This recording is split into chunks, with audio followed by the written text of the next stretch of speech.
جس طرح کے بہت سے لوگ ہو سکتے ہیں جو اللہ کے محبوب صلی اللہ علیہ وسلم کے سامنے بھی ہدایت پہ جو نہیں آئے، اس سے بڑھ کے اور کون سی مثال ہو سکتی ہے؟ تو اس لیے وہ لوگ ان پر اثر نہ ہو تو اور بات ہے، ورنہ جب یہ ساری چیزیں اکٹھی ہوتی ہیں، بات بھی اچھی، موقع بھی اچھا، انداز بھی اچھا، اور نیت بھی اچھی اور خیر خواہی کی نیت، تو پھر یقیناً اثر ہوتا ہے۔ جو انسان کے ذہن میں ہوتی ہے نا بات، انسان کے ذہن میں جو بات ہوتی ہے، انسان کے ذہن میں جو نیت ہوتی ہے، انسان کے ذہن میں جو ارادہ ہوتا ہے، اس کے اثرات زیادہ ہوتے ہیں۔ الفاظ کا اثر ضرور ہوتا ہے، لیکن الفاظ سے زیادہ اثرات انسان کی نیت اور سوچ کے ہوتے ہیں۔ بلا وجہ نہیں یہ کہا انما الاعمال بالنیات، کہ نیتیں اگر اچھی ہیں تو اس کے ساتھ چھوٹے چھوٹے اعمال بھی بڑے قیمتی بن جاتے ہیں۔ نیتوں میں اگر اخلاص ہے، چھوٹی چھوٹی چیز بھی بہت بڑا اجر دے جاتی ہے، لیکن اگر نیتوں میں کھوٹ ہے، بڑے بڑے پہاڑ کے برابر اعمال جو ہیں وہ بھی ضائع کر دیے جاتے ہیں۔ اللہ میں ہماری سب کی حفاظت فرمائے۔ اصل اثر پڑتا ہے انسان کی نیت سے، انسان کے ارادے سے، انسان کے اخلاص سے، انسان کی سوچ سے۔ اس پہ بڑے تجربے بھی ہوئے ہیں، سائنس نے بھی بڑے اس پہ ایکسپیریمنٹس کیے ہیں، لیکن کیونکہ وہ موضوع نہیں ہے، موضوع آج کا یہ ہے کہ ہمیشہ کوشش کریں کہ اگر آپ کسی کی اصلاح کرنا چاہ رہے ہیں، اگر آپ کسی کی اصلاح کرنا چاہ رہے ہیں تو پھر ایک بات تو یہ ہو کہ اچھی بات کریں، دوسری بات ذہن میں یہ رکھیں کہ اچھے انداز سے کریں، تیسری بات یہ ہو کہ اچھے موقع پر کریں، چوتھی بات یہ ہو کہ خیر خواہی کی نیت سے کریں۔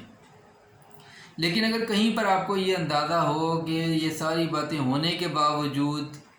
یا تو میرا انداز ٹھیک نہیں ہو پا رہا، یا پھر میں اچھے الفاظ کا استعمال نہیں کر پا رہا، یا پھر یہ کہ اچھا موقع، مناسب موقع مجھے میسر نہیں آ رہا، یا کوئی اور بات نظر آئے، تو بھی کم از کم آپ کی نیت میں اخلاص اگر ہوگا تو اس کی بیس پر آپ کم از کم اس کے غیر موجودگی میں دعائیں تو کر سکتے ہیں، دعائیں تو کر سکتے ہیں۔ تو اس لیے دعا میں ضرور یاد رکھیں، کیونکہ دعا غائبانہ آپ تبھی کریں گے، یعنی ایسی دعا جس کا گواہ صرف اللہ ہو اور فرشتے ہوں، اس کے علاوہ مخلوق میں کوئی اور گواہ نہ ہو، تو پھر یقیناً اس میں اخلاص ہوگا، اور جب اخلاص نیتوں میں ہوگا تو اس نیت کے بھی ایسے اثرات پڑیں گے کہ دوسرا شخص کسی حد تک مم ہو جائے گا۔ حضرت امام غزالی رحمۃ اللہ علیہ سے ان کے شاگردوں میں سے کسی نے بات کہی، اور بڑی ایک نکتے کی بات کہی۔ انہوں نے کہا کہ حضرت، ہم آپ کے شاگرد ہیں، اسی مسجد و مدرسے میں ہم بھی پڑھتے ہیں جہاں پہ آپ ہیں، یہاں پہ آپ ہیں، یہیں پہ ہم ہیں۔ آپ جب یہاں سے نکل کے گلیوں بازاروں سے گزرتے ہیں تو لوگ آپ کی بڑی عزت، بڑا احترام کرتے ہیں، اور یہی وہ بازار اور گلیاں ہیں یہاں پہ ہم بھی گزرتے ہیں، لیکن جب ہم گزرتے ہیں تو لوگ ہم سے سلام کرنا گوارہ نہیں کرتے۔ تو امام غزالی رحمۃ اللہ علیہ نے ایک بڑا نکتے کا جواب دیا، اور سوچئے گا انسان کی سوچ کا کس قدر اثر ہوتا ہے، انسان کی سوچ دوسروں پر کس قدر اثر انداز ہوتی ہے۔ قرآن وہ بھی پڑھ رہے تھے، وہ بھی پڑھ رہے تھے، حدیث وہ بھی پڑھ رہے تھے، وہ بھی پڑھ رہے تھے، نماز، ذکر، اذکار دونوں میں سیم تھا۔ تو امام غزالی رحمۃ اللہ علیہ فرمانے لگے کہ میرے بچوں، الفاظ جو بھی تھے مفہوم عرض کر رہا ہوں، کہ جب تم ان گلیوں چوراہوں سے گزرتے ہو، تم لوگوں کو دیکھ کے دل میں یہ سوچتے ہو کہ یہ لوگ کیسے ہیں کہ جناب یہ مسجدوں میں نہیں آتے، قرآن پاک کے لیے وقت نہیں نکالتے، یہ لوگ نمازوں کی طرف دھیان نہیں دیتے، یہ لوگ اپنے کاروبار میں لگے رہتے ہیں، اور ایسے ہے ویسے ہے، مسجد مدرسے کو ٹائم نہیں دیتے وغیرہ۔ تو تم اس انداز سے انہیں دیکھتے ہو، جبکہ میں اگر گزرتا ہوں، میرے سامنے یہ حضرات آتے ہیں تو میں اس انداز سے دیکھتا ہوں کہ یہ لوگ جو ہیں یہ مجھ سے بہت بہتر ہوں گے، کہ یہ لوگ مسلمان ہیں، ان کے پاس ایمان کی دولت ہے، کلمے کی دولت ہے، تو نہ جانے کس وقت کس لمحے یہ ایمان جو ایمان کا ہیرا ان کے سینوں میں موجود ہے، کس وقت اس کی ویلیو لگ جائے، اور موت کے وقت تک انسان کا اپنا کچھ پتہ نہیں ہوتا۔ میں اس طرح ان کو سوچ کر اس انداز سے ان سے ملتا ہوں جس کی وجہ سے وہ میری رسپیکٹ کرتے ہیں، میری عزت احترام کرتے ہیں، اور تم لوگ جب یہ سوچتے ہو ان کے بارے میں تو اسی سوچ کا بدلہ یہ ملتا ہے۔ اسی طرح کا ایک واقعہ بہت انٹرسٹنگ سا ہے، تاریخی واقعہ ہے، وہ بھی میرے ذہن میں آ رہا ہے کہ آپ سے شیئر کرتا چلوں۔ ایک بزرگ تھے ایک وقت میں، اس وقت کا جو بادشاہ تھا اس نے کہا کہ یہ ایک مسئلہ ہے، اس مسئلے میں میں یہ فتویٰ چاہتا ہوں، آپ یہ فتویٰ دیں۔ انہوں نے کہا نہیں، یہ تو میرے علم کے مطابق یہ غلط بات ہے، تو میں اس کے حق میں فتویٰ نہیں دے سکتا۔ انہوں نے کہا نہیں، آپ کو دینا پڑے گا۔ میں نے کہا نہیں، میں تو ایسا نہیں کر سکتا۔ انہوں نے کہا جی پھر آپ کو پتہ نہیں پھر ہم کیا کر سکتے ہیں؟ انہوں نے کہا جو آپ نے کرنا ہے وہ کر لیں، لیکن میں تو خلاف شریعت فیصلہ نہیں دے سکتا۔ تو جب یہ بات ہوئی تو بادشاہ نے کہا اچھا تو ایسے ہی صحیح۔ اس نے جیل میں ڈلوا دیا ان کو، اور کچھ دنوں تک شیر کو بھوکا رکھا، اور شیر کو بھوکا رکھا تو پھر اس نے اعلان کر دیا عوام میں کہ فلاں موقع پر فلاں ایک میدان میں سب لوگ اکٹھے ہوں، اور اس میدان میں جب اتنی عوام الناس بھی اکٹھی ہوئی، اس گراؤنڈ میں سینٹر میں لا کر شیر کا پنجرہ رکھا گیا، اور اس پنجرے کا دروازہ کھول کر ان بزرگ کو، اللہ والوں کو اس پنجرے میں دھکیل دیا گیا۔ بھوکا شیر، وہ بھی بھوکا، کئی دن کا بھوکا، اور سامنے ایک یعنی بزرگ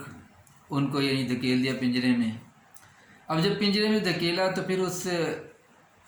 شیر نے شیر دھاڑنا شروع ہوا، اور اس کے بعد پھر قریب آنا شروع ہوا، یہاں تک کہ قریب آتے آتے یہ بزرگ پیچھے ہوتے تھے، جنگلے کی دیوار کے ساتھ لگے، اور وہ شیر آہستہ آہستہ آگے بڑھتا ان کے پاس آیا گھراتا ہوا، اور اس کے بعد پھر آرام سے بیٹھ کے ان کے پاؤں چاٹنے لگے۔ اب جتنی دنیا دیکھ رہی تھی وہ دنیا حیران کہ بھوکا شیر اور ایک جانور درندہ،